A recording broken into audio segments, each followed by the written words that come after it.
안녕하세요. 변리사 스쿨에서 새롭게 민법을 강의하게 된 로지컬 민법 장현명입니다.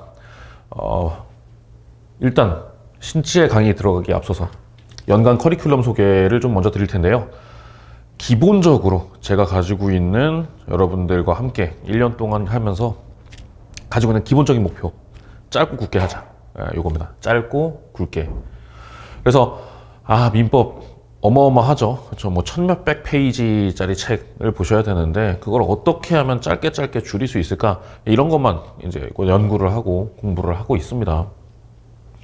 다른 데서 강의를 해도 기본적으로 법은 짧은 게 좋아요. 짧은 게 좋습니다.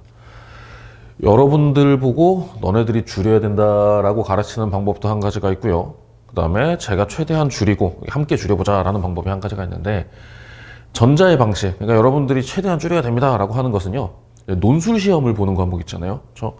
민법도 만약에 논술 시험을 제가 봐야 된다, 여러분들이 뭐 2차에서 논술로 몇 페이지짜리 논술 서술을 해야 된다 이렇게 됐을 때는 여러분들이 스스로 아는 것을 적는 연습을 해야 되기 때문에 스스로 적절한 양을 제한해서 공부를 하는 게 맞습니다. 근데 우리는 오지선 다 선택형이잖아요. 그렇죠? 1, 2, 3, 4 이렇게 딱 보고 그 중에서 맞는 것만 콕 찍으면 돼요.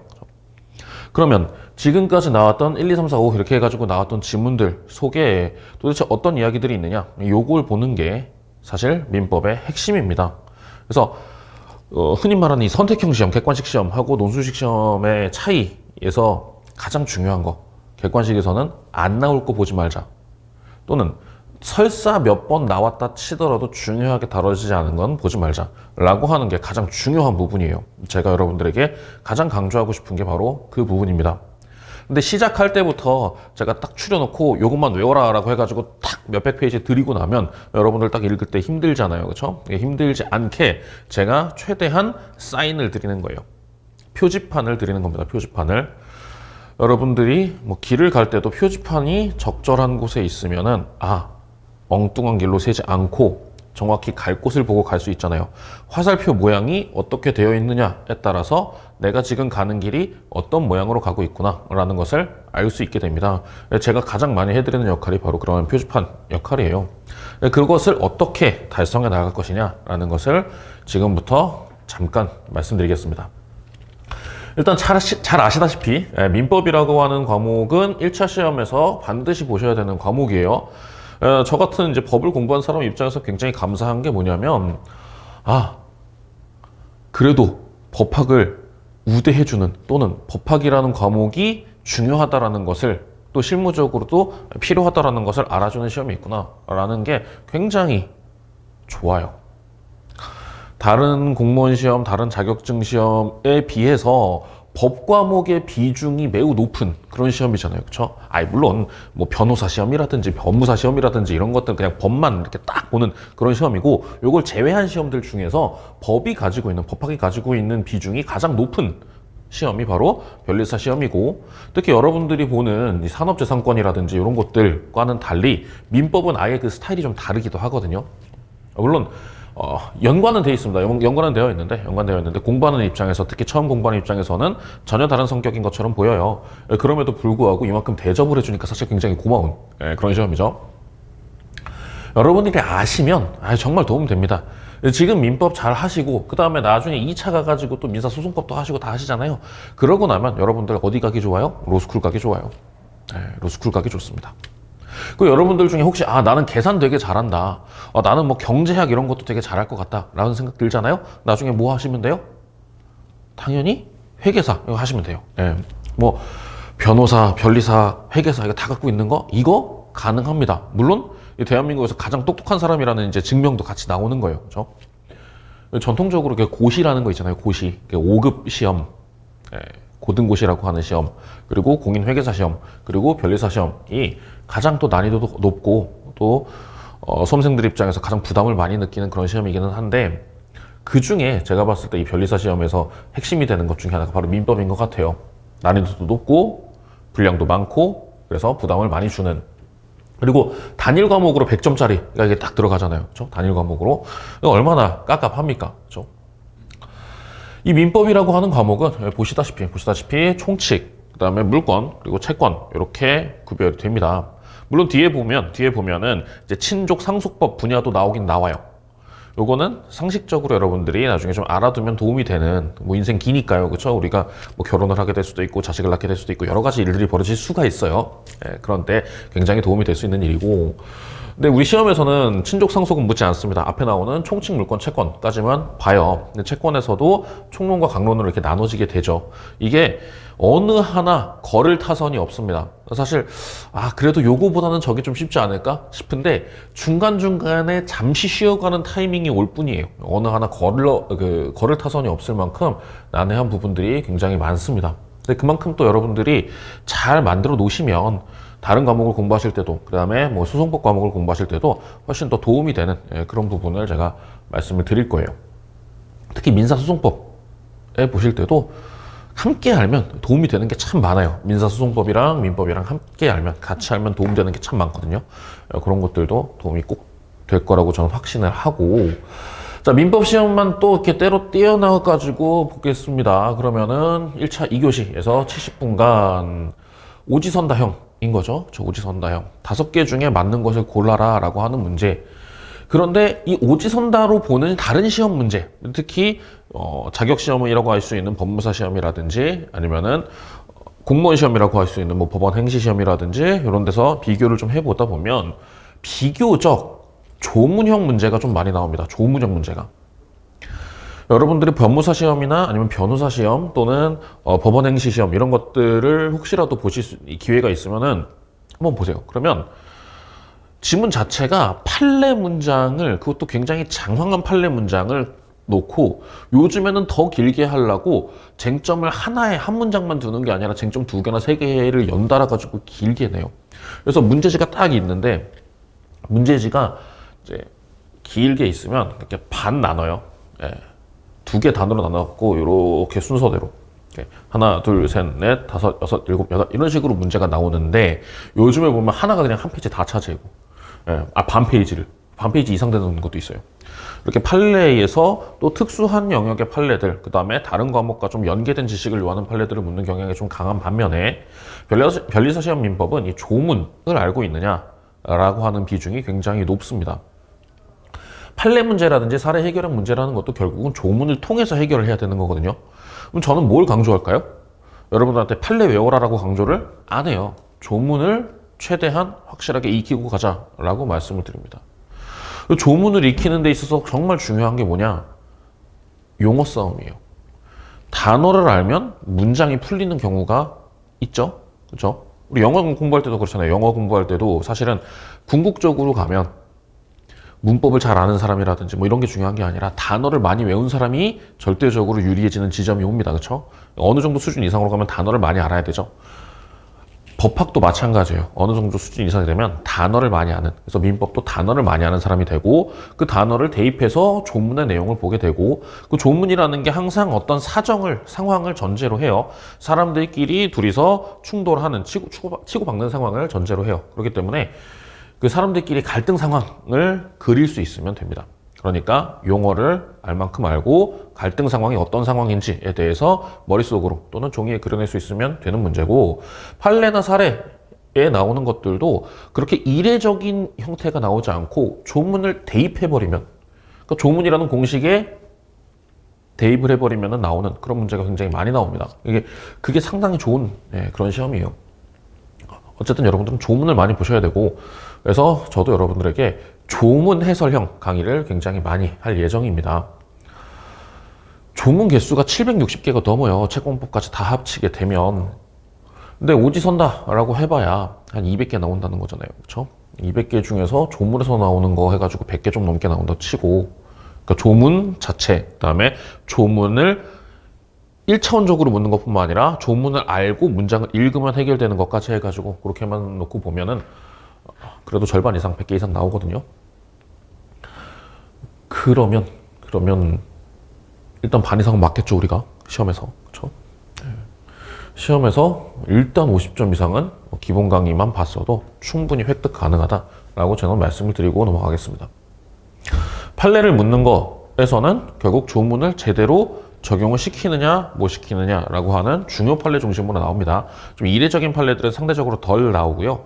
가끔 가다가 끼어 나오게 할 수도 있어요. 그런데 그 지문을 모르더라도 오지선다니까 5개 중에 하나를 잘 모르겠다 싶어도 나머지 4개만 알아도 풀 수 있는 것들이 나오게 되는데, 특별히 이례적인 판례가 나올 때는 주로 이렇게 나머지 4개 선에서 답이 나오게 그렇게 출제를 하는 경향이 있습니다. 출제위원들이 악마가 아니에요, 여러분.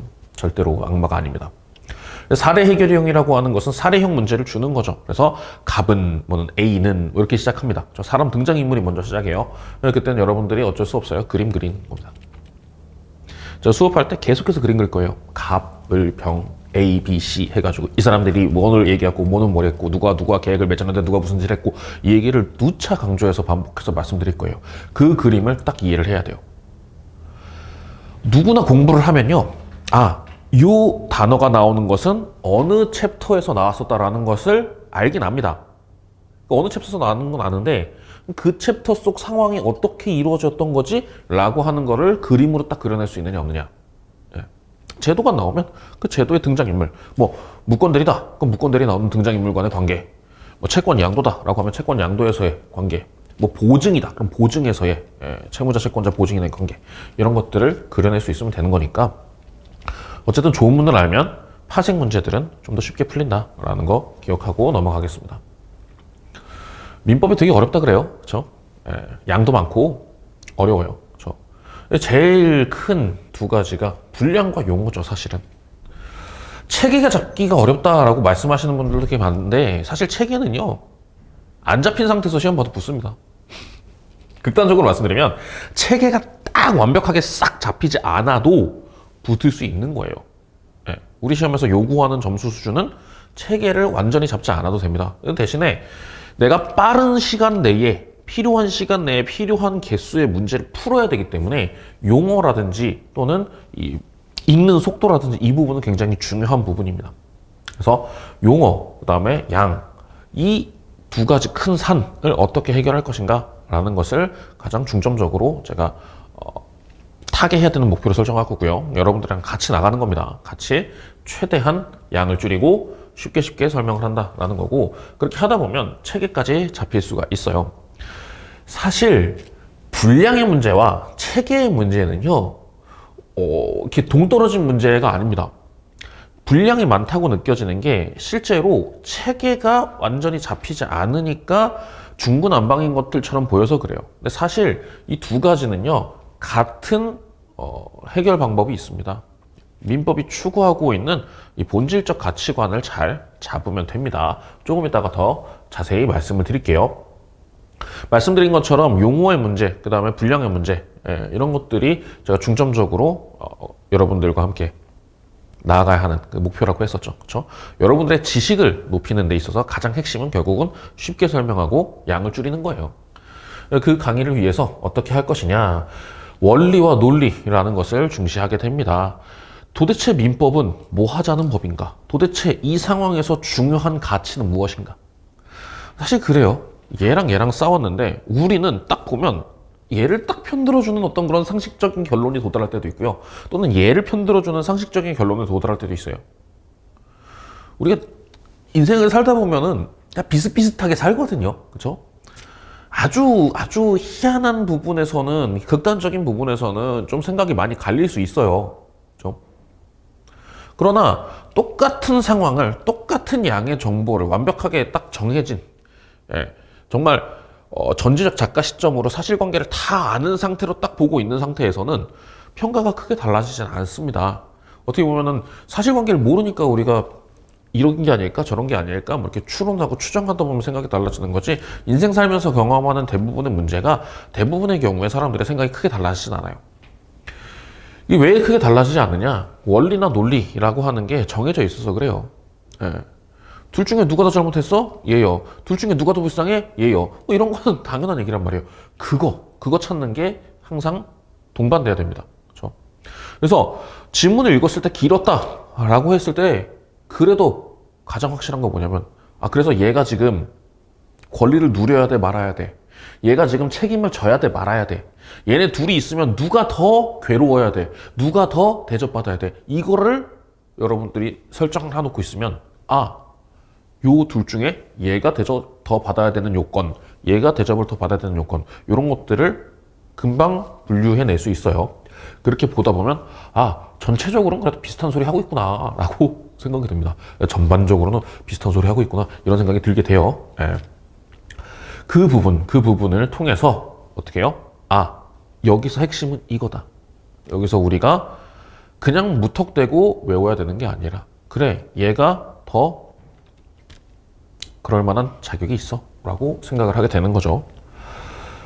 그리고 용어를 가지고 설명을 할 때 어떻게 할 것이냐, 실생활과 밀접한 표현으로 설명을 드리겠다고 이렇게 써놨는데 실제로 기출문제를 하나 보여드리겠습니다. 2022년도 59회 변리사 민법 A형 33번 문제에서 나왔던 건데 계약금이라는 말 썼어요. 우리 계약금이라는 말 그래도 은근히 씁니다. 그쵸? 주로 계약금이 이제 좀 큰 사이즈 계약을 할 때 뭐 집 계약하거나 뭐 이럴 때 쓰죠. 그쵸? 그리고 계약금을 가지고 이렇게 저렇게 쓰게 되는데 계약금이란 도대체 무엇인가? 계약금도요, 사실은요, 계약금 계약이라는 특약이에요. 매매 계약이 있으면 매매 계약에 딸려있는 계약금 계약, 또는 임대차 계약이 있으면 임대차 계약이랑 딸려있는 또 하나의 계약금 계약, 두 개의 계약이 있는 겁니다, 사실은. 신기한 애예요. 굉장히 신기한 애고, 이 계약금에 대해서 보시면 계약금을 수령한 매도인이, 매도인까지는 뭐 우리가 다 알겠지 뭐, 그죠? 예, 물건 파는 사람. 배액이라는 말 씁니까? 보통 뭐예요? 2배라 그러죠, 2배. 저 배액 안 써요. 상환. 그냥 한자, 아유.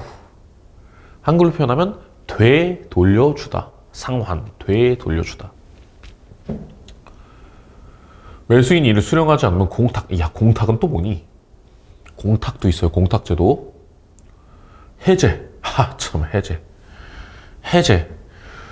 법에서 우리가 처음에 보다 보면요, 맨 앞에서부터 보기 시작하잖아요. 그러면은 뭐 의사능력 뭐 이런 거 나와요. 의사능력 있고 의사능력 없고, 의사무능력이면 무효.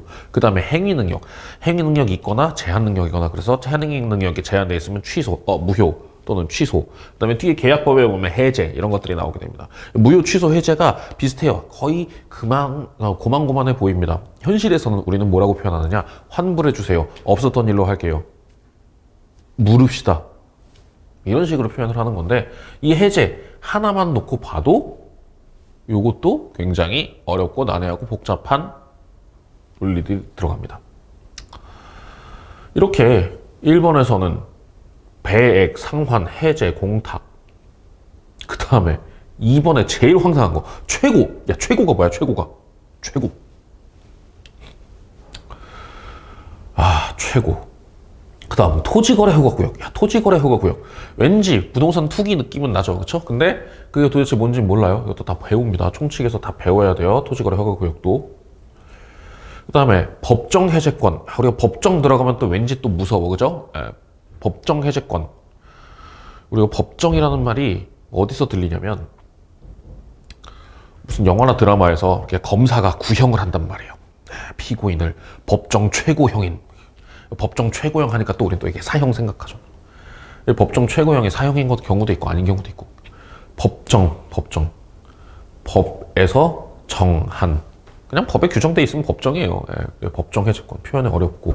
법정 해제권 말고도 약정 해제권도 있고.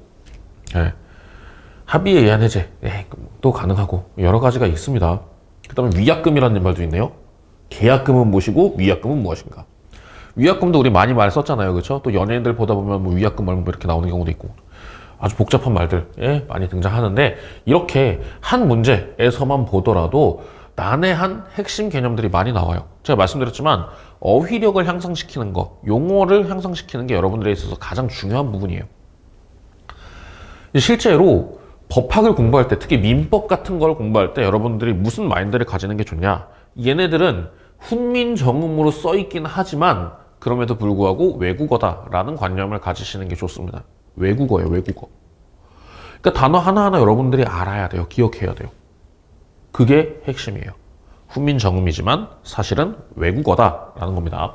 자, 그래서 이 과목은 역시 제가 외국어 강의하듯이 문장 하나하나를 독해해 드리는 거예요. 영어 시간 공부할 때 보면 뭐 영어 과목 뭐 토익 시험도 여러분들이 보신 적이 있고 여러 가지가 있잖아요. 그렇죠? 예, 선생님들 하시는 것처럼 제가 열심히 해독을 해드립니다. 그래서 번역을 해드리고 나면 그 다음에 여러분들이 또 쉽게 볼 수 있고, 그렇죠? 한번 번역을 해본 문장은 두 번째, 세 번째 보면은 또 금방 또 알게 되잖아요. 그렇죠? 그런 부분을 보시면 되겠습니다. 자, 시험을 대비하기 위해서 우리는 그러면은 어떻게 1년 동안 버텨나가야 되는가? 그렇죠? 수험은 버티는 거예요. 수험은 뭔가 거대한 걸 만들어가고 이런 거 아니에요. 그냥 버티는 거예요. 네, 내가 제대로 버틴다, 오래 버틴다, 확실하게 버텨낼 수 있다라고 하면 이기는 거고, 버티지 못하면 아무리 잠재 능력이 강했다 하더라도 그만큼을 버티지 못하면 안 되는 거예요. 1등 안 해도 돼요. 최연소 안 해도 돼요. 버티면 돼요. 버티자라는 거. 근데 버티기 힘들잖아요. 버티기 힘든데 여러분들한테 할 일을 이만큼 드리면 더 힘들죠. 그래서 저는 어떻게든 줄인다. 어떻게? 일단 세부 내용을 암기시킨다기보다는 전체적인 내용이나 흐름 이런 것들을 보는데 더 중시를 해야 된다. 그래서 어떤 흐름으로 어떤 관계 속에서 누구를 좀 더 보호하고자 하는 생각들이 있는가 이런 걸 보는 거고요. 그 다음에 결국은 조문 문제 그리고 조문만 알면 해결되는 문제가 많이 나온다고 했습니다. 그래서 핵심 조문들은 여러분들이 철저하게 알고 있는지 제가 수시로 평가 테스트를 할 거고, 판례 너무 많이 볼 필요 없어요. 여러분들이 이제 시중에서 다른 시험들도 그렇고 그렇지만 전체적으로 볼 수 있는 거의 대부분의 책들이 우리 시험에서 출제되는 것보다는 좀 더 훨씬 더 많은 양의 판례들을 수록을 하고 있습니다. 훨씬 좀 안 다뤄지는, 잘 안 다뤄지는 판례들까지도 많이 이렇게 넣고 있어요.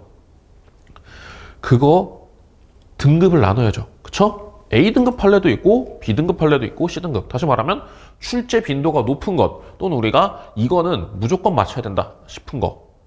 또 어떤 거는 이거는 고득점, 그것도 엄청 고득점 하지 않으면은 안 된다. 뭐 이런 사람들은 정말 나는 무조건 90점 넘어야 돼. 뭐 이런 95점 넘어야 돼. 뭐 이런 사람들만 봐라라고 하는 판례가 있고.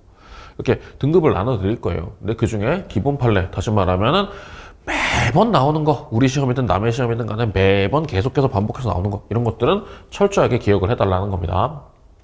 그것은 결국 기출문제를 반복해서 봐야죠. 여러분들이 어느 순간이 되면, 일정 순간이 되면요, 기본서 안 보고 그냥 기출문제만 계속 회독을 하는 거예요. 그냥 기출문제 보면서 아주 그냥 뇌가 기출지문에 절여지도록 기출문제만 반복해서 봐야 되는 거예요. 네. 기본서 회독수보다 기출문제집 회독수가 더 많아지는 게 사실 좋습니다. 뭐 그렇다고 해서 기본서를 뭐 나는 1회독도 안 해도 돼 이렇게 생각하면 안 돼요. 큰일 납니다. 1년간 어떻게 볼 거냐? 일단 기본 강의 과정부터 말씀을 드릴게요.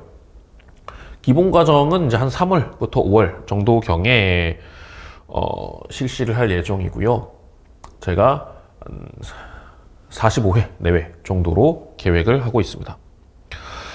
그렇게 해서 여러분들한테 최대한 진짜 말 그대로 상세하게 설명드릴 거예요. 정말 상세하게.